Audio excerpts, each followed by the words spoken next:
Have you ever wondered how brands showcase their products this way? Well, this is done by adding a background video. So in today's video, we show you how to add a background video to your website using the Elementor plugin. Firstly, decide what video you want to add as your video background. Just doing a YouTube search for a copyright-free video will be more than enough. Make your choice and copy the URL link. Now go back to your WordPress website and add a section followed by the structure. Click on the structure and then under the Style section, paste the link of your YouTube video. Now go to Layout and set the height to fully show the video. Now click on the plus sign and drag and drop the text widget to your section. From here, you can start editing the text.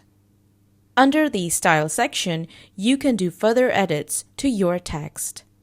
Now hit Publish and you have a simple website with a background video. And that's it. Be sure to subscribe and follow for more similar videos.